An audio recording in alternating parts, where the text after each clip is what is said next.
ओम शांति 16 जुलाई 2026 प्रातः मुरली बाप दादा मधुबन।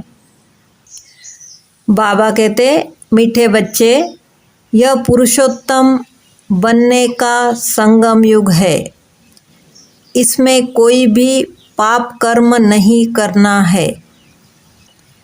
प्रश्न, संगम पर तुम बच्चे सबसे बड़ा पुण्य कौन सा करते हो? उत्तर, स्वयं को बाप के हवाले कर देना अर्थात संपूर्ण स्वाहा हो जाना, यह है सबसे बड़ा पुण्य। अभी तुम ममत्व मिटाते हो। बाल बच्चे घर बार सबको भूलते हो, यही तुम्हारा व्रत है। आप मुए मर गई दुनिया। अभी तुम विकारी संबंधों से मुक्त होते हो। गीत जले न क्यों परवाना। ओम शांति। यह सब भक्ति मार्ग में बाप की महिमा करते हैं। यह है परवानों की क्षमा के लिए महिमा। जबकि बाप आए हैं तो क्यों न जीते जी उनके बन जाए। जीते जी कहा ही उनको जाता है जो एडाप्ट करते हैं। पहले तुम आसुरी परिवार के थे, अब तुम ईश्वरीय परिवार के बने हो। जीते जी ईश्वर ने आकर तुमको एडाप्ट किया है, जिसको फिर शरणागति कहा जाता है। गाते हैं ना, शरण पड़ी मैं तेरे। अब प्रभु की शरण तब पड़े जबकि वह आए, अपनी ताकत दिखाए, जलवा दिखाए। वही सर्वशक्तिमान है ना, बरोबर उनमें कशिश भी है ना। सब कुछ छुड़ा देते हैं। बरोबर जो बाप के बच्चे और बच्चियां बनते हैं, वह आसुरी संप्रदाय के संबंध से तंग हो जाते हैं। कहते हैं, बाबा कब यह संबंध छूटेंगे? यहाँ यह पुराना संबंध भुलाना पड़ता है। आत्मा जब देह से अलग हो जाती है तो बंधन खलास हो जाते हैं। इस समय तुम जानते हो सबके लिए मौत है, और यह जो बंधन है यह सब है विकारी। अब बच्चे निर्विकारी संबंध चाहते हैं। निर्विकारी संबंध में थे, फिर विकारी संबंध में पड़े, फिर हमारा निर्विकारी संबंध होगा। यह बातें और किसकी बुद्धि में नहीं होती। बच्चे जानते हैं हम आसुरी बंधन से मुक्त होने का पुरुषार्थ कर रहे हैं। एक बाप से योग रखा जाता है। उस तरफ है एक रावण, इस तरफ है एक राम। यह बातें दुनिया नहीं जानती। कहते भी है राम राज्य चाहिए, परंतु सारी दुनिया रावण राज्य में है। यह कोई समझते नहीं है। राम राज्य में तो पवित्रता, सुख, शांति थी, वह अब नहीं है। परंतु जो कहते हैं उसको महसूस नहीं करते हैं। गाया भी जाता है, यह आत्माएं सब सीताएं हैं, एक सीता की बात नहीं। न एक अर्जुन की, न एक द्रौपदी की बात है। यह तो अनेकों की बात है। दृष्टांत एक का देते हैं। तुमको भी कहा जाता है तुम सब अर्जुन मिसल हो। तुम कहेंगे अर्जुन तो यह भागीरथ हो गया। बाप कहते हैं मैं साधारण बूढ़े तन का यह रथ लेता हूँ। उन्होंने फिर चित्रों में घोड़ा गाड़ी दिखाया है। इसको अज्ञान कहा जाता है। बच्चे समझते हैं यह शास्त्र आदि जो भी है सब भक्ति मार्ग के हैं। यह बातें कोई समझ न सके जब तक 7 रोज समझने का कोर्स न ले। भक्ति अलग है। ज्ञान, भक्ति और वैराग्य कहते हैं। वास्तव में सन्यासियों का वैराग्य कोई सच्चा नहीं है। वह तो जंगल में जाकर फिर आए शहरों में निवास कर बड़े बड़े मकान आदि बनाते हैं। सिर्फ कहते हैं हमने घर बार छोड़ा है। तुम्हारा है सारी पुरानी दुनिया से वैराग्य। यथार्थ बात यह है, वह है हद की बात। इसीलिए उनको हठ योग, हद का वैराग्य कहा जाता है। तुम बच्चे जानते हो यह पुरानी दुनिया अब खत्म होनी है। इसीलिए जरूर इससे वैराग्य आना चाहिए। बुद्धि भी कहती है नया घर बनता है तो पुराने को तोड़ा जाता है। तुम जानते हो अभी तैयारी हो रही है। कलयुग के बाद फिर सतयुग जरूर आएगा। अभी यह है पुरुषोत्तम संगम युग। पुरुषोत्तम मास भी होता है। तुम्हारा है पुरुषोत्तम युग। पुरुषोत्तम मास में दान पुण्य आदि करते हैं। तुम इस पुरुषोत्तम युग में सर्वस्व स्वाहा कर लेते हो। जानते हो यह सारी दुनिया ही स्वाहा होनी है। तो सारी दुनिया का सर्वस्व स्वाहा होने के पहले हम अपने को क्यों न स्वाहा करें। इसका तुमको कितना न पुण्य मिलेगा। वह है हद का पुरुषोत्तम मास। यह तो बेहद की बात है। पुरुषोत्तम मास में बहुत कथाएं सुनते हैं, व्रत नियम रखते हैं। तुम्हारा तो बड़ा भारी व्रत है। तुम्हारे भले बाल बच्चे घर बार आदि सब है, परंतु दिल से ममत्व मिट गया है। आप मुए मर गई दुनिया। तुम जानते हो यह सब खत्म हो जाएंगे। हम बाप के बने हैं पुरुषोत्तम बनने के लिए। सर्व पुरुषों में अर्थात मनुष्यों में उत्तम पुरुष यह लक्ष्मी नारायण सामने खड़े हैं। इनसे उत्तम कोई भी मनुष्य हो नहीं सकता।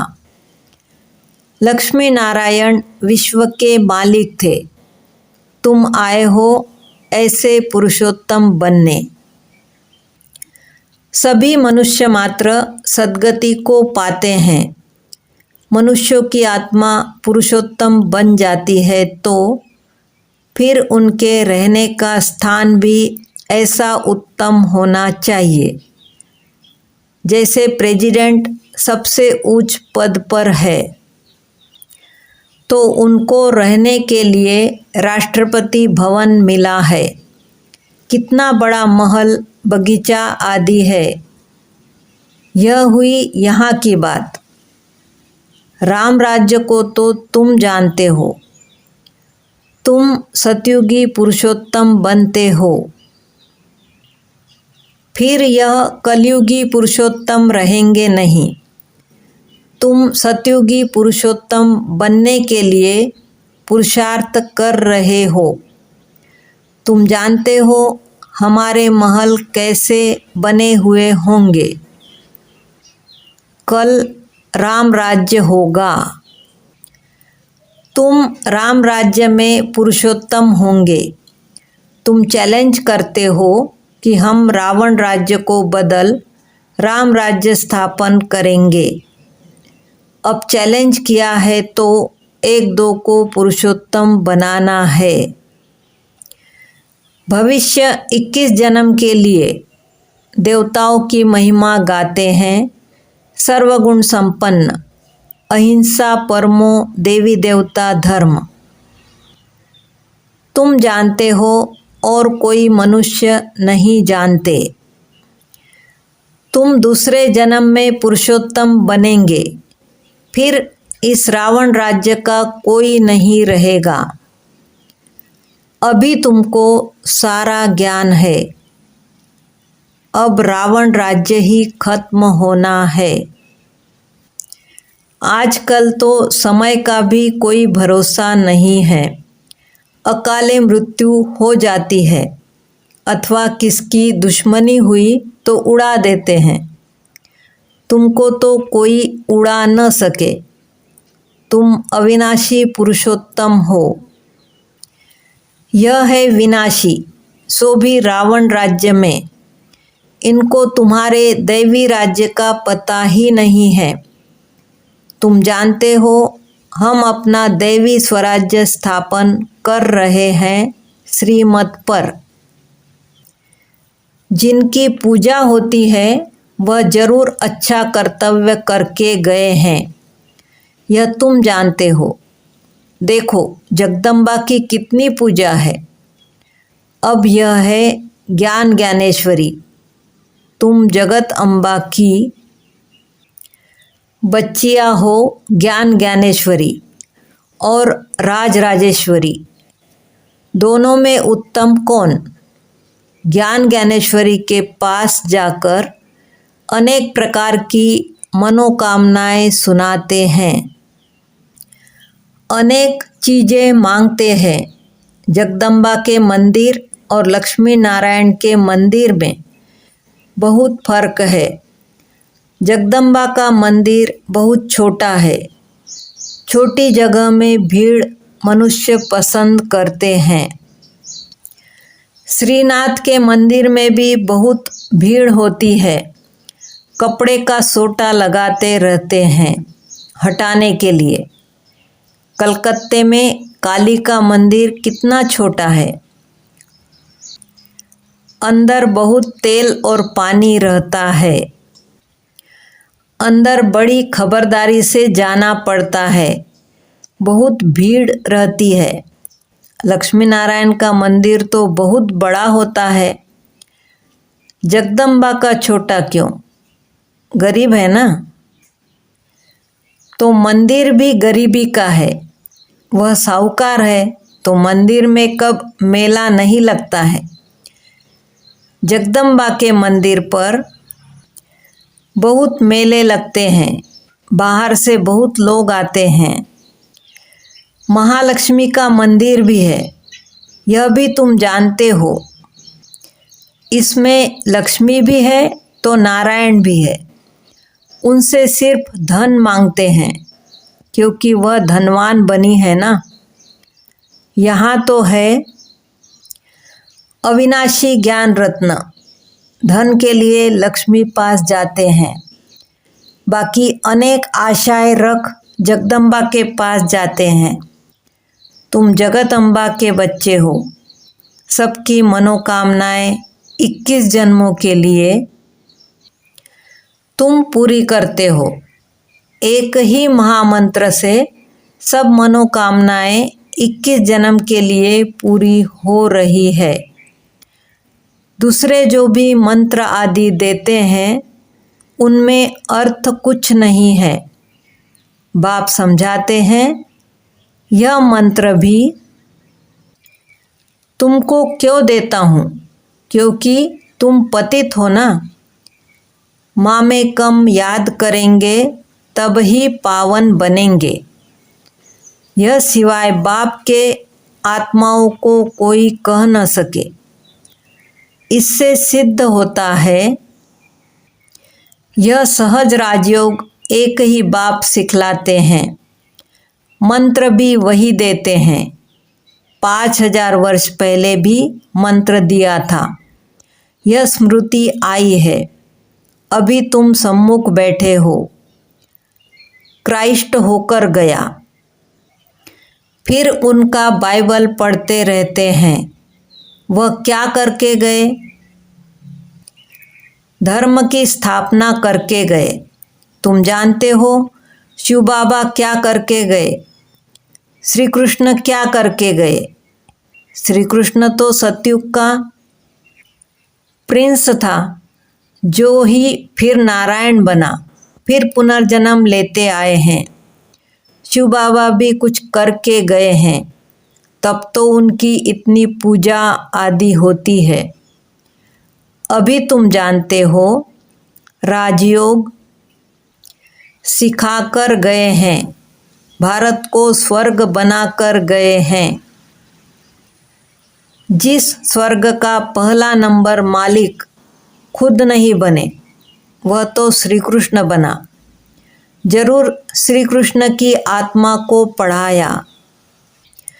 तुम समझ गए हो, श्री कृष्ण की वंशावली तुम बैठे हो। राजा रानी को माता पिता अन्नदाता कहते हैं। राजस्थान में भी राजा को अन्नदाता कहा जाता है। राजाओं की कितनी मान्यता होती है।